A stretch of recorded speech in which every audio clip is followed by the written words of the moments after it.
My name is David, and I thought I had it all. A beautiful wife, 2 amazing kids, and a family that would always have my back. But when I discovered my wife's affair, everything I believed about loyalty and family was shattered. The betrayal didn't just come from my wife. It came from the people I trusted most. My own mother, my sister, and even my best friend. This is the story of how I lost everything, and how the people who should have supported me became my biggest enemies. Let me tell you about the life I thought I had. My wife Lisa and I had been married for 10 years. We met in college, and she was everything I'd ever wanted. Smart, beautiful, funny, and ambitious. She worked as a marketing director while I built my construction business from the ground up. We had 2 kids, Sophie, who was 8, and Michael, who was 6. They were my world.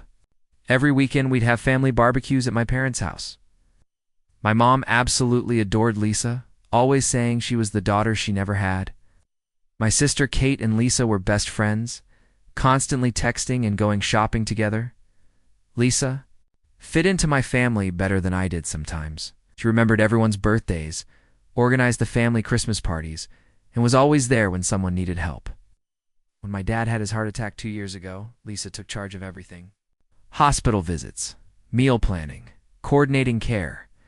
My family was so grateful, they practically canonized her. My business was thriving too. Williams Construction had grown from just me and a truck to a company with 15 employees. Lisa had actually helped me land some of my biggest contracts. Through her marketing connections, we'd built our dream house in the suburbs, took amazing family vacations, and had everything we'd worked for. I was proud of what we'd built together. Lisa was not just my wife, she was my business partner, my best friend, and the mother of my children. When people asked about the secret to our marriage, I'd say it was teamwork. We were a unit, facing the world together. My mom would always tell people David hit the lottery with Lisa. She's perfect for him. My sister Kate would joke that Lisa was too good for me and that I better never mess it up. Even my buddies would say I was the luckiest guy they knew. Looking back, I realized I was living in a fantasy. But at the time, I genuinely believed I had the perfect marriage and the perfect family support system. The changes started about 8 months before everything exploded. Like most affairs, it began with small things that seemed innocent at first. Lisa started working late more often. She'd always been dedicated to her job. But suddenly, she was staying at the office until 9 or 10 p.m. several nights a week. When I'd suggest bringing her dinner or picking her up, she'd say she was too busy to break away. She also became protective of her phone in a way she'd never been before. We'd always been open about everything. We knew each other's passwords. We'd answer each other's phones if one of us was busy. But suddenly, Lisa would take her phone with her everywhere, even to the bathroom. When it buzzed during dinner, she'd glance at it and quickly flip it over. Then there were the girls' nights. Lisa had always gone out with her friends occasionally. But now it was happening 2 or 3 times a week. She'd come home smelling like expensive wine and cigarettes, even though she'd quit smoking years ago. When I asked about it, she'd say someone at the bar was smoking nearby. The biggest change was in our physical relationship. We'd always been affectionate, but Lisa became distant. She'd turn away when I tried to kiss her, claiming she was tired or stressed. Our intimacy dropped to almost nothing, and when I tried to talk about it, she'd get defensive and say I was being needy. But here's what really bothered me. Lisa started criticizing everything about me. The way I dressed, the way I ate even, the way I played with our kids. She'd make little comments like, "David's so immature sometimes when we were with family," or "I wish David would dress better when we go out." My family started noticing too, but not in the way I hoped. Instead of supporting me, they'd take Lisa's side. "Mate, maybe you should listen to Lisa about your appearance," my mom would say. "She has good taste." "Lisa works so hard," my sister would add. "Maybe you should be more understanding about her long hours." When I mentioned that Lisa seemed distant or stressed, they'd defend her immediately. "She's probably overwhelmed balancing work and family." My mom would say, "You should appreciate how much she does." I started feeling like I was going crazy. My wife was pulling away from me, but everyone around me was telling me it was my fault. The truth came out on a Saturday morning in March. Lisa had gone to another girls' brunch, something that had become a weekly occurrence. Sophie had a soccer game, and I was getting her ready when she couldn't find her cleats. "Maybe they're in Mommy's car," she suggested. I went out to Lisa's BMW to check, and that's when I saw it. An expensive men's watch on the passenger seat. Not mine. I wear a simple digital watch for work. This was a luxury Rolex, the kind that costs more than most people make in a year. My heart started pounding, but I tried to rationalize it. Maybe it belonged to one of her coworkers. Maybe she was holding it for someone. But something made me look closer. The watch was engraved, "To my love. Forever yours, LL, Lisa."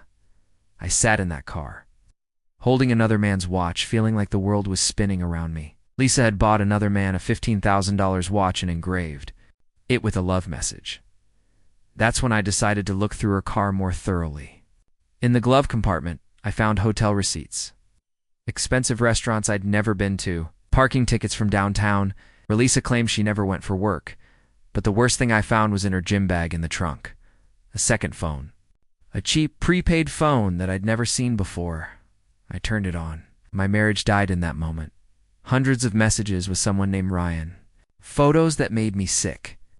Videos that I couldn't watch for more than a few seconds. Plans for weekend getaways while I was watching our kids.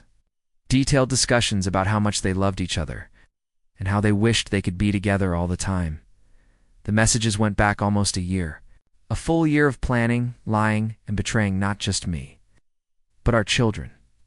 The most recent message was from that morning.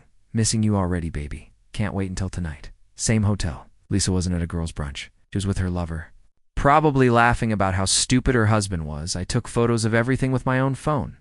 Put the watch and the burner phone back where I found them, and went back inside to take Sophie to her soccer game. I had to pretend everything. It was normal while my world was collapsing. I didn't confront Lisa immediately. Instead, I spent the next week gathering evidence and trying to figure out who Ryan was. It didn't take long. Ryan Mitchell, a client from her marketing firm, is divorced, wealthy, and apparently very generous with expensive gifts. I also did something I'd never done before. I hired a private investigator. Within 3 days, he had photos of Lisa and Ryan entering and leaving hotels, restaurants, and even Ryan's apartment while I was at work. The evidence was overwhelming and undeniable. I decided to confront Lisa on a Friday night after the kids were asleep. I'd printed out some of the messages and photos, and I had the watch sitting on our kitchen table. When Lisa came home from what she claimed was a work dinner, she walked into the kitchen and saw the watch immediately. The look on her face told me everything I needed to know. "David, I can explain," she said, but her voice was shaking. "Explain what?" "Explain how you've been cheating on me for a year. Explain how you bought your boyfriend a $15,000 watch while telling me we needed to be careful with money. Explain how." "You've been lying to my face every single day." I showed her the printed messages. Lisa started crying. But they weren't tears of remorse, they were tears of panic because she'd been caught. "It just happened," she sobbed. "I never meant for it to go this far. I love you, David. Ryan means nothing to me." But I'd read the messages. I knew exactly how much Ryan meant to her. "You told him you loved him more than you'd ever loved anyone." I said, "You told him you wished you'd met him before you married me? You told him our marriage was a mistake." Lisa's strategy changed from denial to attack. "Maybe if you paid more attention to me instead of your stupid business, this wouldn't have happened," she screamed. "Maybe if you were more successful, more interesting, I wouldn't have needed someone else. So this is my fault? You've been taking me for granted for years? Ryan makes me feel special, appreciated. He treats me like a queen." That's when I told her I wanted a divorce. Lisa's tears stopped immediately. "You can't be serious. Think about the kids, David. Think about everything we've built together. You should have thought about that before you started screwing your client." I expected my family to be angry on my behalf. I expected them to be disgusted by Lisa's betrayal and to support me through the divorce. I couldn't have been more wrong. The next day I went to my parents' house to tell them what had happened. My mom and sister were there, and I explained everything. The affair, the evidence, the lies. My mom's reaction shocked me. "David, honey, are you sure you're not overreacting?" Maybe Lisa just made a mistake. Marriage is hard work, and sometimes people make bad choices when they're unhappy. She's been cheating for a year, Mom.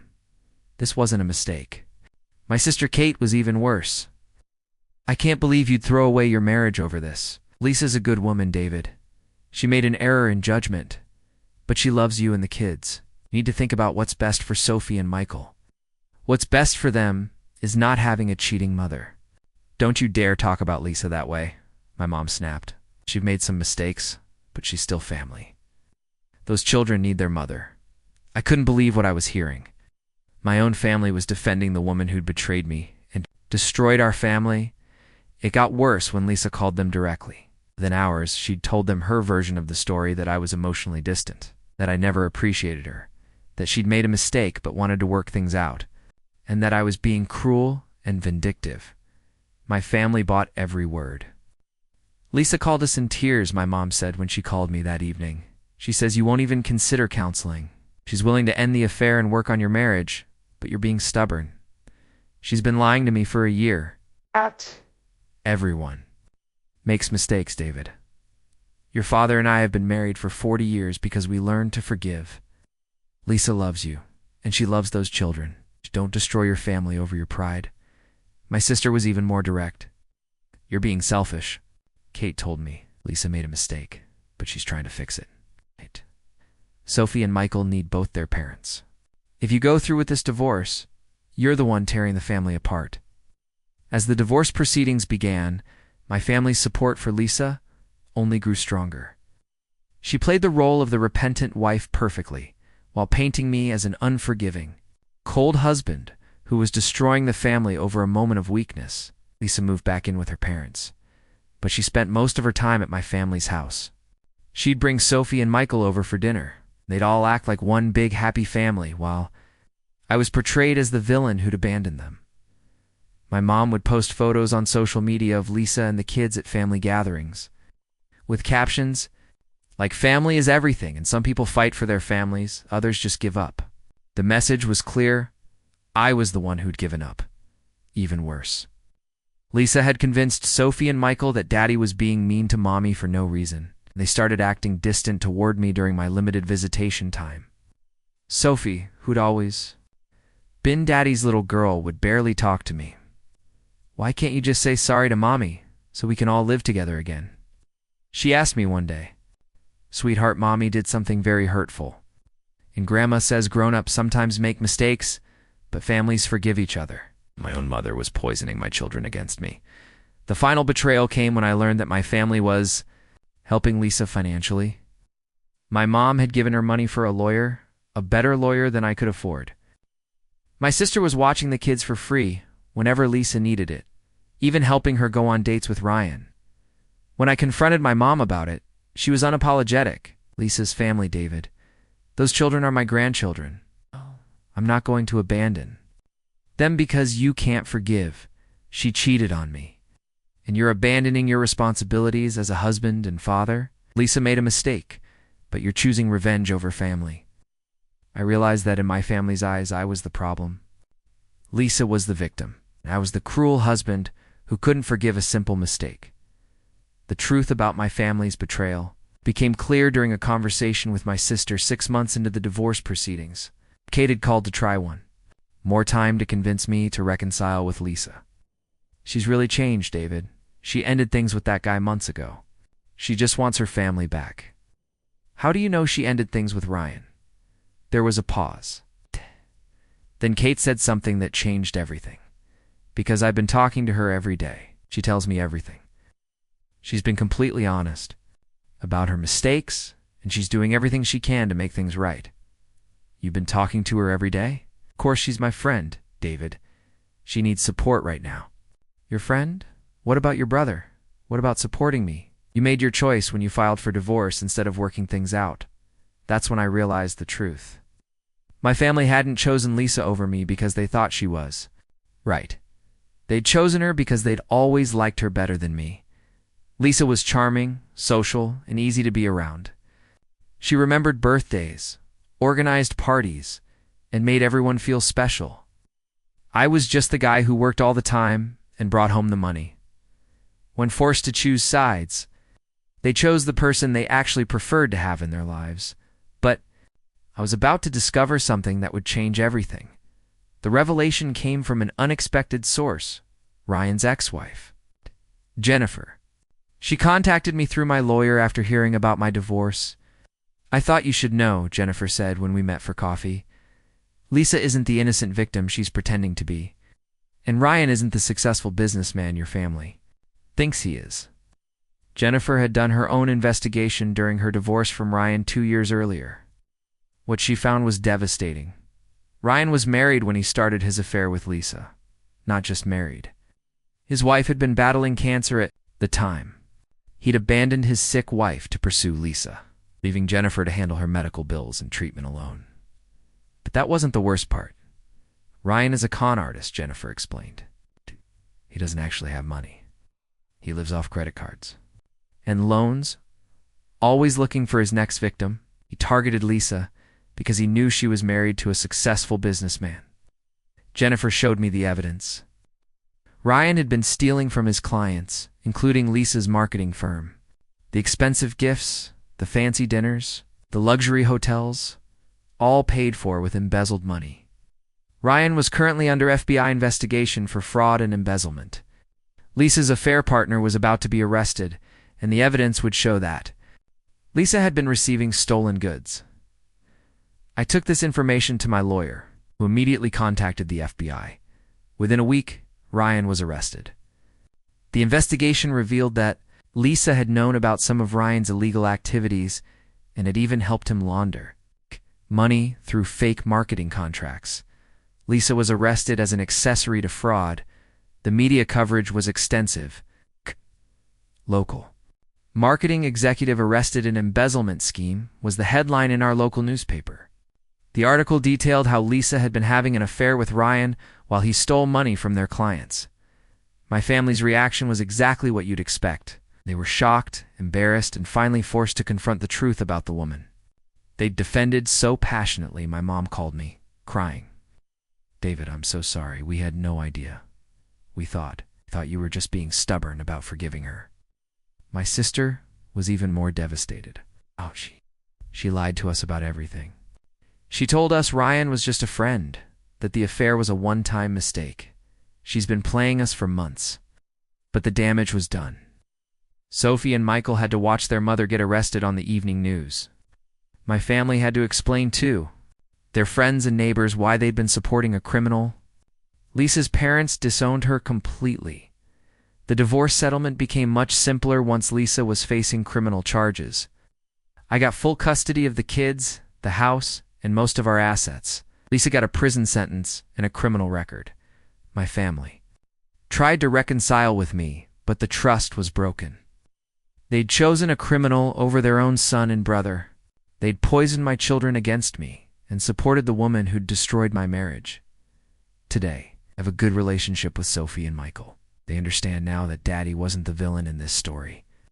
We've built a new life together, and they're proud of their father for standing up for what was right.